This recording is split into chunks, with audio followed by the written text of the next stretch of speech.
first guest is a writer, actor, producer whom we all loved on screen as the iconic Maxine Shaw on Living Single and as Detective LaToya in the Oscar-winning Get Out.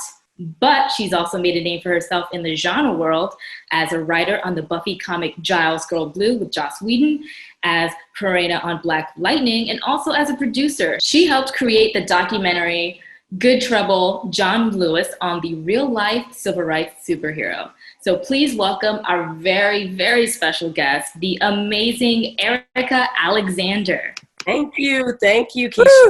Pleasure to be here. Thank you for inviting me. I'm so excited for the rest of our amazing panelists. First up, we have Akela Cooper, producer, writer on Luke Cage. She's also producing Star Trek Strange New Worlds, The 100, and has written episodes for Avengers Assemble and Luke Cage. Welcome, Akela. Hello, nice to be here. We also have Alex Phillips, who's a creative executive / creative producer at Lena Waithe's Hillman Grad Productions, focusing on diversifying the superhero space, sci-fi genre, all of that for film and television. Welcome, Alex, doing the thing. Thank you so much. I'm so happy to be here. Nice to meet you guys. And last but certainly not least, Rochée Jeffrey, writer-producer on Smilf, Bigger, Woke, and is currently in the middle of a bidding war over her animated project, which she probably can't talk about. Welcome, Rochée. Hello. A pleasure to be here. I wanted to start with a question I think everyone can answer is, we're seeing this surge of incredible Black women on screen and in the comics in the superhero world. Why do you think there's been this surge in recent years, and what would you attribute that to? I'll be very sort of, brief on this. Money. Yeah.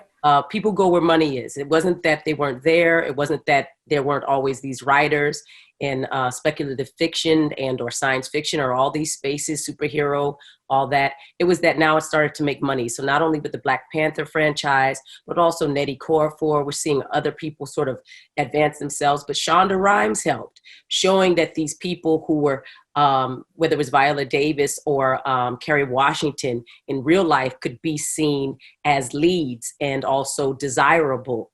That all mattered, but it is a money thing, and it's not because we're not great or talented. It's because now they're paying attention, and because now that also the market is splintered and they're fighting for every eyeball. But money is always important, and that's, I think, the biggest contribution that I see that's changed. And Erika, you've got characters like Riri Williams and Moon Girl in the comics, Black Lightning's Jennifer, Anissa, and Prina, of course. And then you've got Regina King in Watchmen. As someone who's been in the comic world for quite some time now, did you see this coming? To see so many Black women represented in the superhero world? Yeah, well, I'd like to say I did, but I think I'm just pleasantly surprised, like everybody else, that it's sticking. I'm glad to see Regina King in it. I did not see her being the lead in Watchmen like that. Damon Lindelof, who created that version of it, was smart to take the Tulsa riots and then infuse it inside of a comic book origin story that we all thought we knew.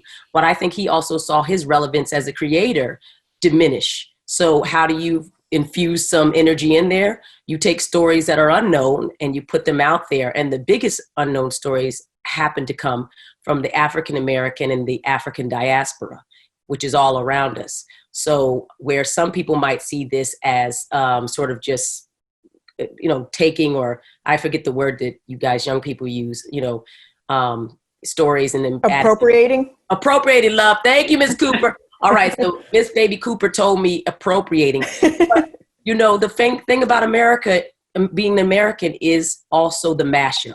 And I think that it's legitimate. It's just that Black people, we just got to keep recreating. But I found it a little bit cynical that the white man needed to bring a Black story to the front. Yeah, that's very interesting. And I definitely want to get into that a little bit later. But Erika, given your experience with both Concrete Part and writing for someone like Rue, a Black vampire with Bantu knots in the Buffy comic Giles Girl Blue. What were some of the challenges that came with creating these characters that were written specifically as Black?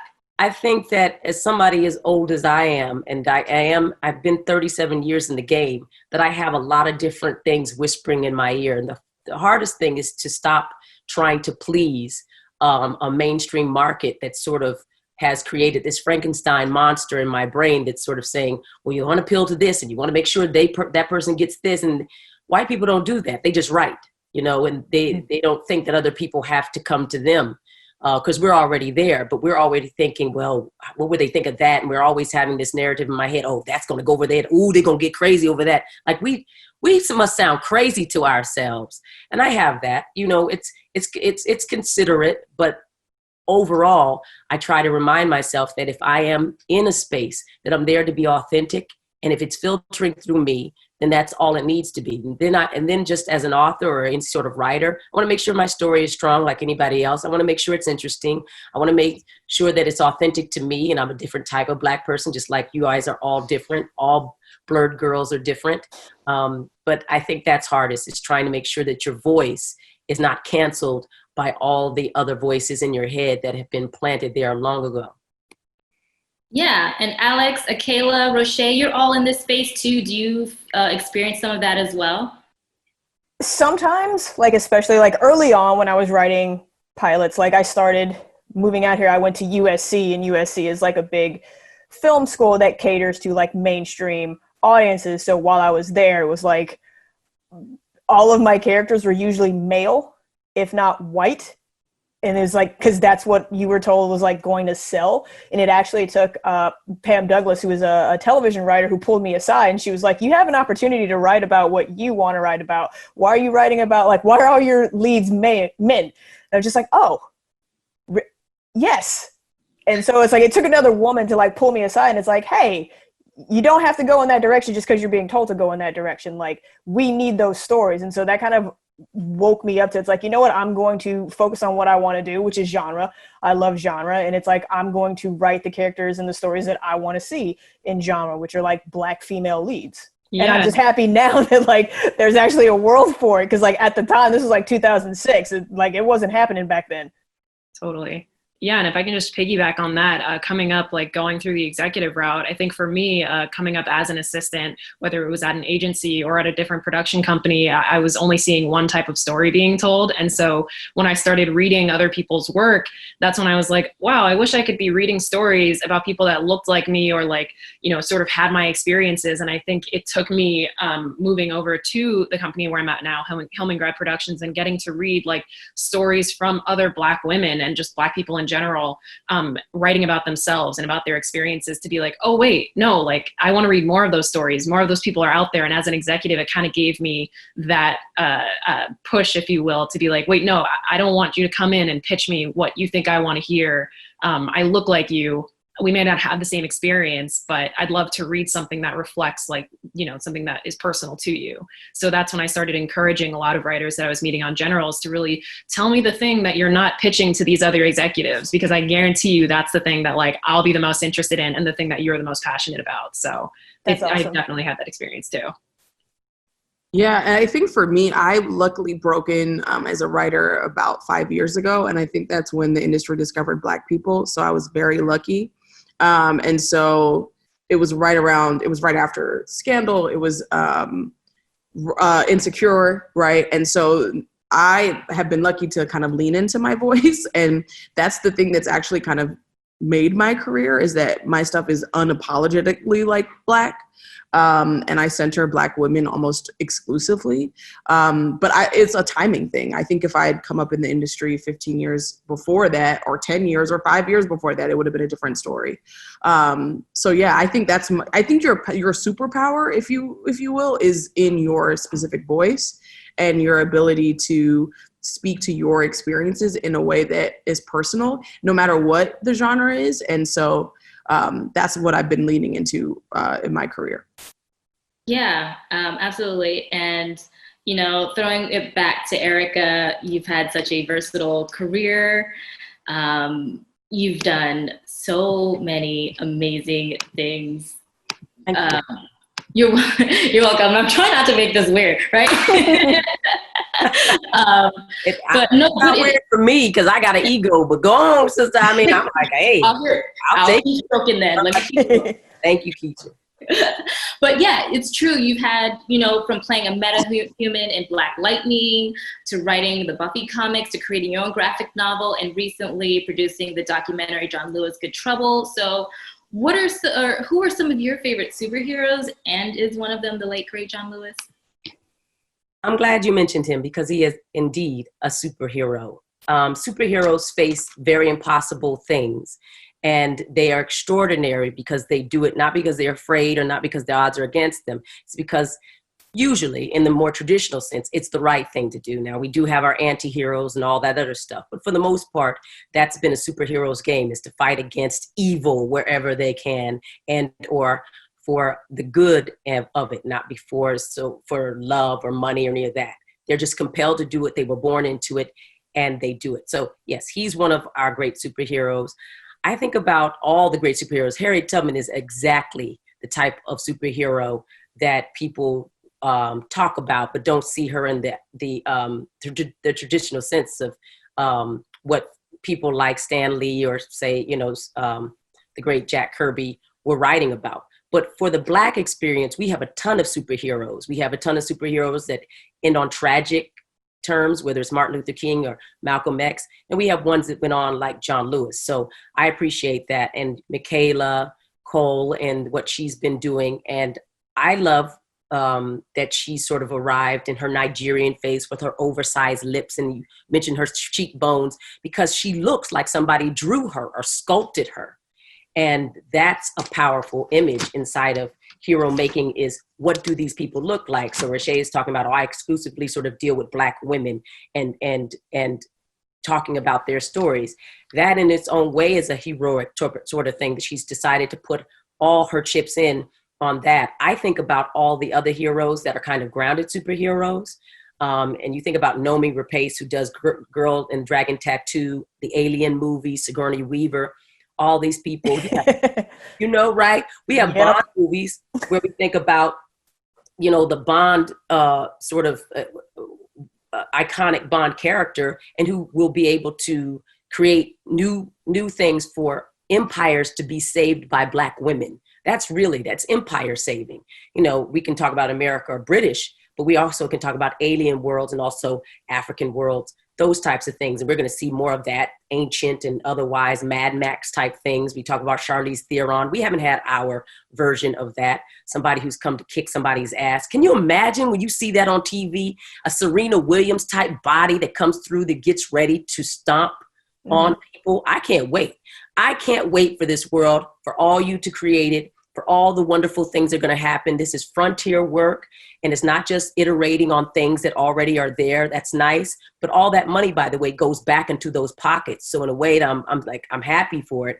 But frankly, I want to see the new worlds that people bring, because that's where the real change comes.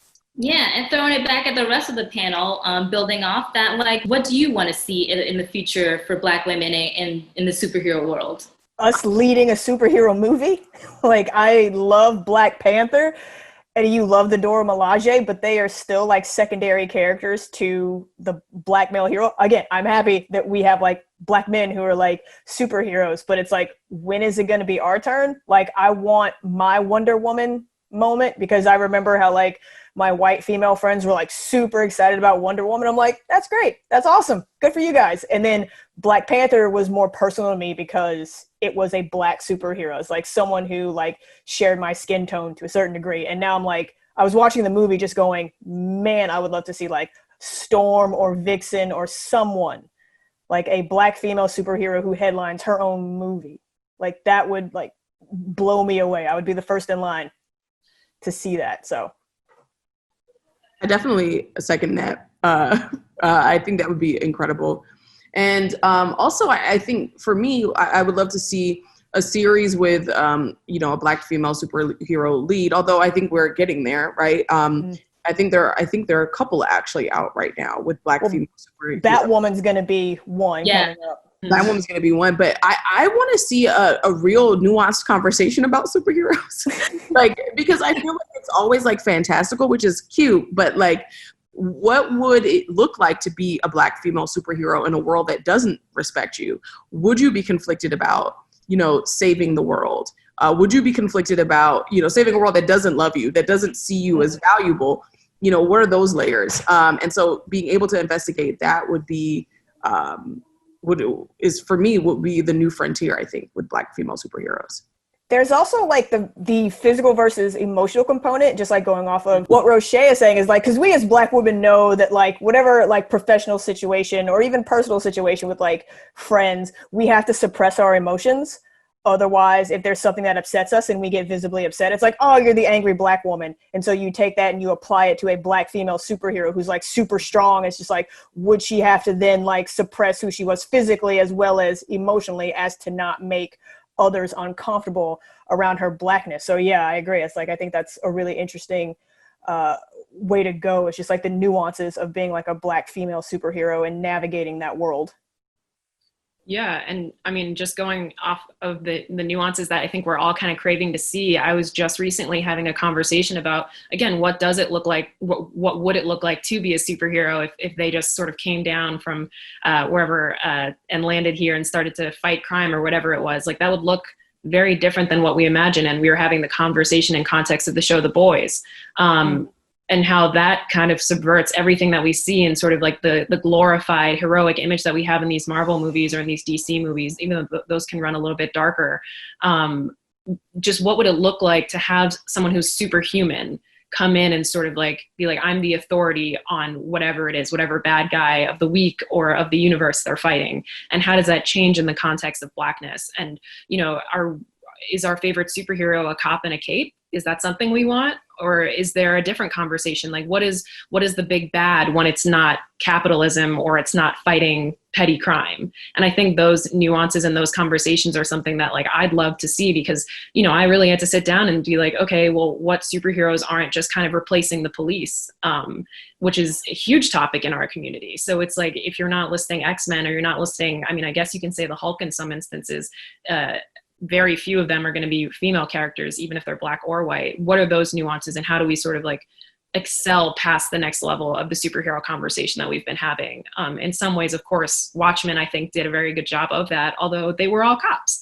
It was a different story, but they were all, that was their day job. That's something we got to see them live in. So what happens when you take those elements out of, what happens when you take policing out of the superhero genre? I think that's kind of like an interesting conversation, and what is worth fighting for beyond stopping someone from stealing a purse or stopping someone from, mugging someone in an alleyway. I think those are really interesting conversations that I'd love to see had next. So I just want to add to that a little bit, Alex, which is ultimately what Toni Morrison was talking about, is what is it to have Blackness around not a white construct?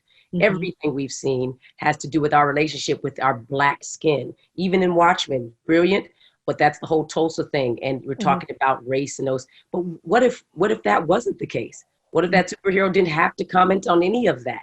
Who is she inside of that world? Who is he? How are we relating to each other? So we then start to talk about Blackness in its fullness, and not just as standing next to white people about what we don't or don't have, our pathologies and all of that.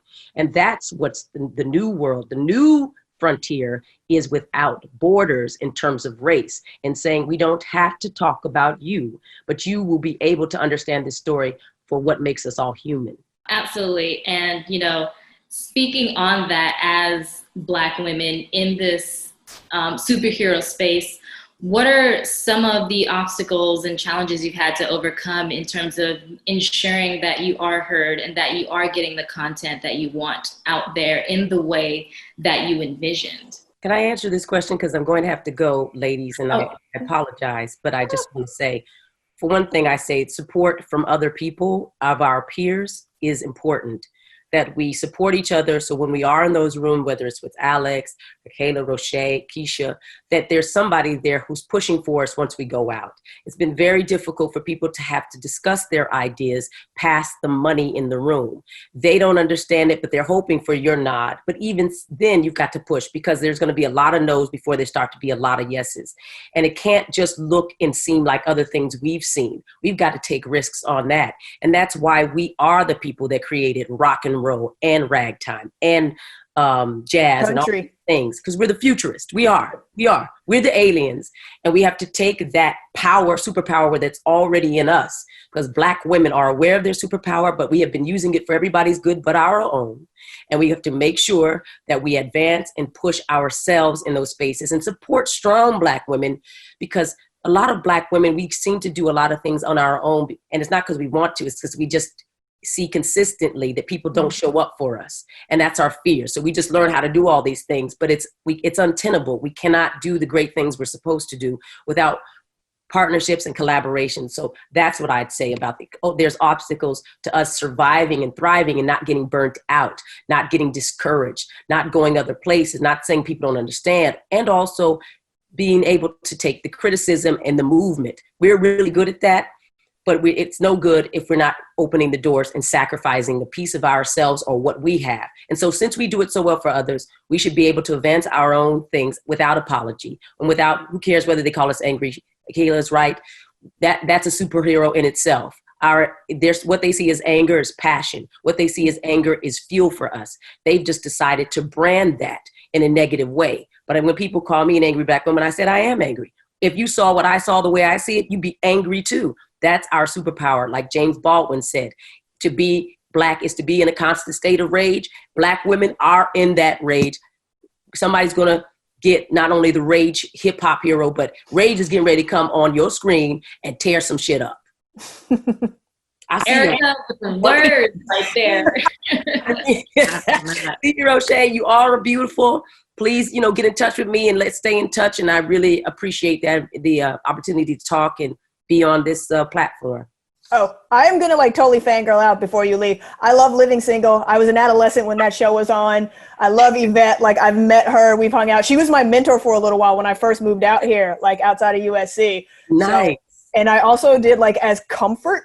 Once all this COVID stuff kicked off, I did a rewatch of Living Single. I'm currently doing that right now. I just have to throw that in there. So sorry. No. It was just as I'm getting ready for bed, just winding down, I would just put it on and just watch a couple of episodes and just laugh and remember how wonderful, for me, the 90s were. Yep. And just I wanted that, that was the life that I wanted. Me too. This is what it's going to be like. It's I'm going to go to college. I'm going to get some badass friends. We're all going to live together in the city. And do that. And I'm not college trained. I didn't get any of that. But I tell you one thing, it's nice to live her fictionally. Talk about a superhero, right? Without Yvette Lee, we wouldn't have seen those four come together. Oh, God.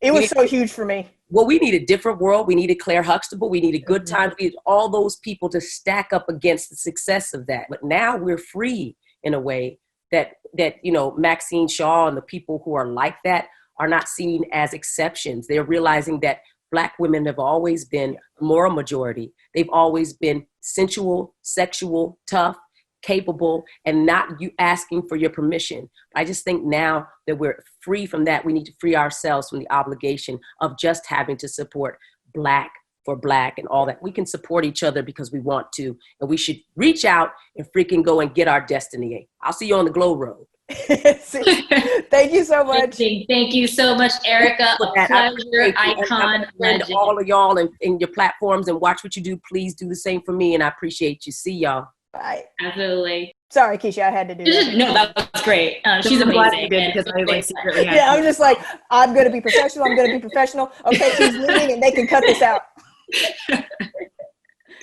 All right. So we're going to jump into back into some more questions over here. We've had such hyper visibility in recent years.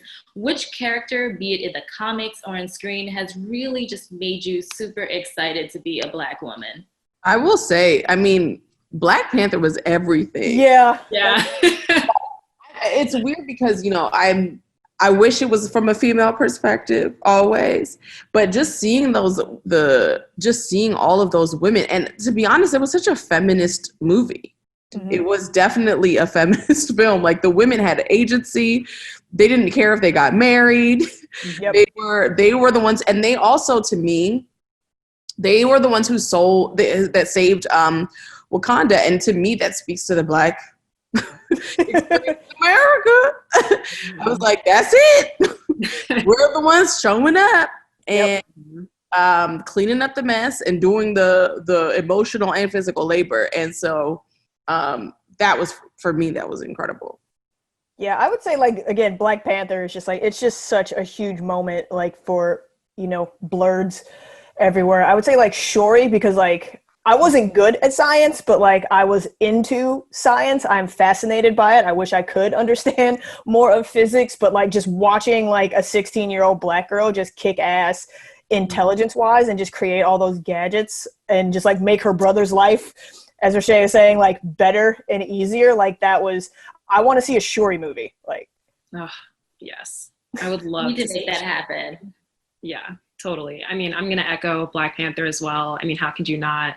I'll throw in Watchmen as well, because that was like a pretty big one this past year. To me, I felt as though the story that was being told was about a Black woman who steps into her power quite literally when she steps onto that pool. Spoiler alert if you haven't seen it. Sorry, but like at this point, it's already out there. Yeah, no. Watching her step onto that pool, step into her own power, and not know if she sinks or swims is kind of like the whole thing to me. And I thought it was just a beautiful story of like how to heal like your generational trauma and how to like become your own person for yourself, and not just like this idealized. It wasn't about like the squids falling from the sky, and it wasn't about this person who chose her. It was about her story and her kind of like coming to terms with her place in history and who she was and what things she could do. So to me, that was like a huge moment. So yeah, I thought Watchmen could totally be one as well, but Black Panther and Shuri, that's the movie I need. So yeah. I'm gonna go way back, because as I said on Twitter recently, I will die on this hill. Blade, as like the movie that kicked off our current superhero reign. Hopefully I'm saying this correctly. Nebuchadnezzar Wright's character, the Doctor, who like saved him multiple times with her intelligence and kicked ass in her own way. That was like one of the earlier versions of me, like as a young Black woman, being like seeing myself on screen, being smart, being effective. I have to give a shout out to Tales from the Crypt presents Demon Knight and Jada Pinkett Smith, who it was the first time I, as a moviegoer, Black young woman, saw a Black woman save the world. And that was 1995. And if you have not seen Demon Knight, check it out. It is an awesome horror movie. So yeah, like those two were early examples in my adolescence that like had an effect on me. Taking it back, girl. Yes. What's interesting is not just the representation we're getting, but how these characters are being brought to screen, because you've got characters like Luke Cage's Misty Knight and Regina King's Sister Knight in Watchmen, who were written specifically as Black. And then you have the Flash's Iris West, who was played by Candice Patton, and Titan's Stargirl, who was played by Anna Diop, who weren't written as Black, but are played by Black actors. So what are some of the things you've noticed about a character that is written specifically as Black versus a character that is cast with a Black actress? Everything. Yeah. I would say the first thing that comes to me is that like, I can usually tell when there are not like Black writers on staff, or at least they're not being listened to, because the white to Black characters don't have anything to do with their heritage or even their experience as a Black person in the world. It's just like they're just doing the exact same thing that their white counterparts are. And like that's unfortunately not how we move through the world. And so it's like you look at something like Watchmen, and like that is a very specific, it's an alternate universe, but it's like she's dealing with racist in-laws and racist police officers, like as she is a Black woman moving through that world, versus how like Stargirl would be perceived like just by random white people on the street. Like I am perceived differently than my white friends. I know that. And so that to me, I think was the big difference when Eric Wallace took over the Flash, he actually started giving like little tidbits to Iris and her father's blackness, which I appreciated. And so, yeah, they kind of whitewashed the Black characters, and it's just like, hey, we can say we have diversity because they are Black, but there still aren't stories that go towards the Black experience. It was very cool to see Iris West this season rocking her natural curls, having a barbecue, just really having agency over her Blackness, which we didn't really get to see in previous seasons. So it was really nice to have that in the show, thanks to a Black showrunner. Yeah, well, I mean, because I think the reality, is that even when no matter what situation you're in as a Black person, being Black is going to shape that experience, period. Like, there's just no way that you can just move through the world. And there are certain things, like sometimes, when you watch something and you're like, this girl just went to sleep and did not wrap her hair. In what world do we do that? They're little things, and then there are big things that when I watch something and I see like even the smallest little, like the nuance of a Black woman wrapping her hair, I'm like, oh, so a director, a writer, somebody on set knew what was up, they're just little things that to me signal that there's care taken there, and that this is actually not just, just some amorphous character. This is a real Black woman. As we're continuing this conversation about representation, Alex, you're someone who's doing that behind the scenes. What has it been for you, trying to get more Black women seen in sci-fi genre, superhero projects? No, totally. I think for me, it's just been learning and unlearning at the same time, because the way that I came up through the industry, I did have a very traditional sort of like surrounded by all white people experience until I landed with Lena Waithe's company. So for me, it's really just been learning how everything behind the scenes works, and how like the conversations are happening, and the conversations that like if I didn't rise to where I am, I would miss them. And there would be people that, I would be like, oh, I wonder why this didn't work out, or this writer wasn't brought on, or this actress or this director or whatever it may be. So for me, it's really just been an experience to see, one, how things work behind the scenes, but then two, once I've seen them, to say, okay, well, how can I make sure that this doesn't happen, or make sure that the correct people are put in positions to succeed? And that's really been my main job, is just, one, to go out there and meet fantastic writers that are being overlooked and are being placed on lists by their agents and their managers, but for some reason don't get that bump up from the studio level because, the studio deems that they don't have the experience or the tenure or whatever it is with them. So that's a huge thing that I work on constantly, is making sure that I can identify everyone that's kind of out there working, everyone that's out there that's not working, and trying to figure out where we can kind of plug them in. Specifically for me within the genre space, I think that being blessed to sort of be at the company that I'm at, we do champion like people of color, specifically Black people, and try to like push our projects through as best as we can, without compromising sort of the creative integrity that our writers bring to their projects. So we don't ever want to whitewash or to take a studio note or a network note that could compromise like the Black character on screen. So I think that's something that like comes in multiple different stages for me, whether it's meeting people, whether it's pushing them through at the studio and giving the studio assurances like, hey, no, like this person, you should give them their shot. Like, don't replace them. Don't put a white writer to co-write with them or a director to oversee them. Like, they've got it. Like, they're good. They know what they're doing. So that's been like the most important thing, is like, because I am behind the scenes, just making sure that because I know what's going on, I make sure that I'm protecting a lot of the writers and directors that we bring up with us. So. Akela and Rochée, what are some of the biggest lessons you've learned in working on these projects and like figuring out how to get your creative output on screen, if that makes sense? For me, it's like for Luke Cage, it's just like being in the room, and I have to give a shout out to Cheo Coker for like putting together an awesome room and like listening to his staff. So a lot of times it's like, if you had a good pitch, it ended up in the episode. And so that goes to what was said earlier about like what Erika was saying. It's like, you have to have the support. And on Luke Cage, we had the support. For the animated series, that was kind of different because that was just like, animation is wild. At least it was for me, because it's like, oh, I can have a dude surfing down a shark in an avalanche. Awesome.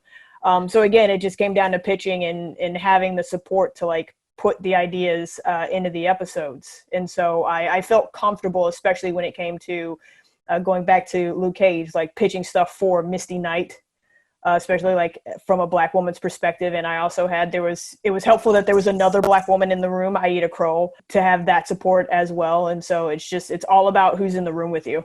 And for me, right, yeah. So I have this animated series about Black superheroes that I'm developing, and I don't know. I think for me, you know, as I was looking for partners on this project, I was looking for people who would allow me the space to do what I wanted to do, right, and also to like make it Black. I didn't want to compromise that at all, and so for me, that was just the initial kind of thing was like, who am I going to partner with? And unfortunately, like in the world of animation and superheroes, right? It's a superhero animation pilot.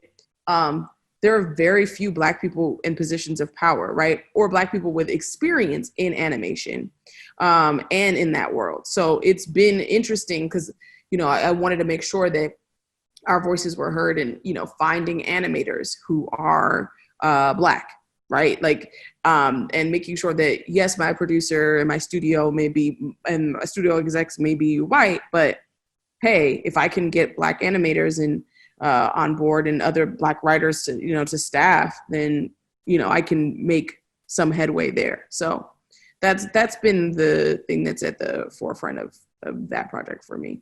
And there's been a bidding war for this project. So does that put a little pep in your step, knowing that people are just actively, clamoring to get to bring your project to life?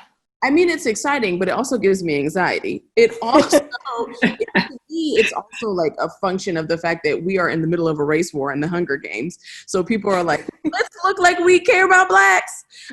So I'm also, the cynical part of me, you know, recognizes that too. But I think it's a dope project, and, you know, I'm excited that there are people who are invested in it. So yeah, I mean, this is a great time. If you're Black and you have an idea, it's time. Like, let's go. For all the progress that we've made, there's still so much room for growth. For example, we don't have a Storm movie, despite the fact that there is such rich material out there for her. Why do you think that is? Why haven't we gotten a Storm movie? Can I answer the question and also posit something too? Yeah. I feel like the Storm thing is like, it's so obvious. Like, come on. I also think that people don't realize how many fans Storm has. Like, Storm has a great deal of fans. And I'm going to say something, and I'm going to get canceled, but it's okay.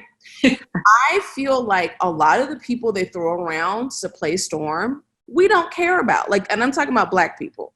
We're not as invested in those people. The thing is, Storm is from Kenya. And like the people they're throwing out, I'm like, she don't look like she from Kenya. I went to Kenya. I spent 2 weeks there. And so for me, it's like, that is also the thing too, is like, I want to make sure that, yes, we get the Storm movie, but I want it to be done right. I want it to represent like this character and the cartoon that I saw when I was a kid. And that woman was fierce and she was melanated. You know what I mean? So like, that to me is also the thing. I don't want it just to be done. I want it to be done right. There's that aspect of it. I totally agree. And again, it goes back to what Erika was saying earlier. It's about money. And I feel like, look how long it took us to get a Wonder Woman movie. And then look how long it took to get a Black Widow movie. Because as Rochée was saying, it's like Black Widow makes sense. She just made sense. And yet it took over 10 years. And that movie is still on hold, unfortunately. And so it's like, we had to wait for the white dudes. And then we had to do the Black guy. And then we had to do the white women. And now it's like, it's our turn, right? Like, right? Can we, and it's like, Wonder Woman proved that female-led superheroes can make money at the box office, and then Marvel was like, oh, hey, Black Widow. And now I feel like we kind of need that example for Black-led female superheroes, which is hard because the reigning queen would be Storm, so someone just has to like have the desire to do it, and then we have to show them that, yes, there is an audience that will line your pockets if you just give us what we're asking for. And finally, Where do you think we go from here?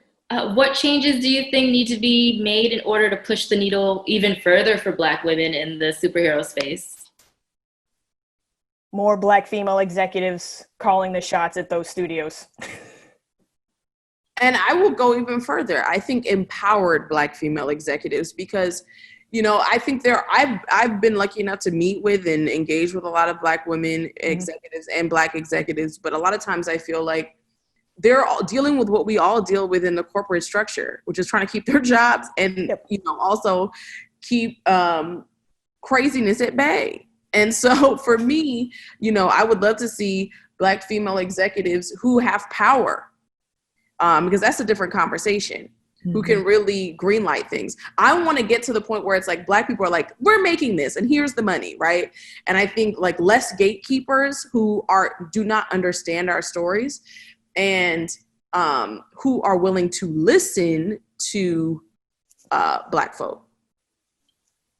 And as the Black executive, I will also say, yes, I would love to have coworkers from the studio side who are Black and empowered. I would love to like not be the one Black female executive in the room that, you know, everyone turns and looks at me when something Black is happening and they're like, oh, you can speak to this or speak on this, or like, what do you think? And then sort of be like the unicorn that's thrown around the office to like either yay or nay something. So yeah, definitely more people in positions of power that can just be like, we're making this and here's the money, because that ultimately is the biggest barrier to entry. I can pitch something all day from a production company standpoint, but you know, if there's no one on the other side that one believes in it and two has the writing the check power, then it's sort of just in a vacuum of like, we're trying to get there, but we're missing that final step. So definitely I love everyone that is, you know, in front of the camera and the people who are writing and creating, and I love all of the creatives and stuff, but the executives need some people over here too. Like we really do. Because if there were more than, you know, the five of us that meet up for lunch sometimes, then waiting for all of us to kind of get that bump up, then definitely more could get done. So I would love to have more Black coworkers who are executives, who are even in higher positions than me. That would be fantastic. So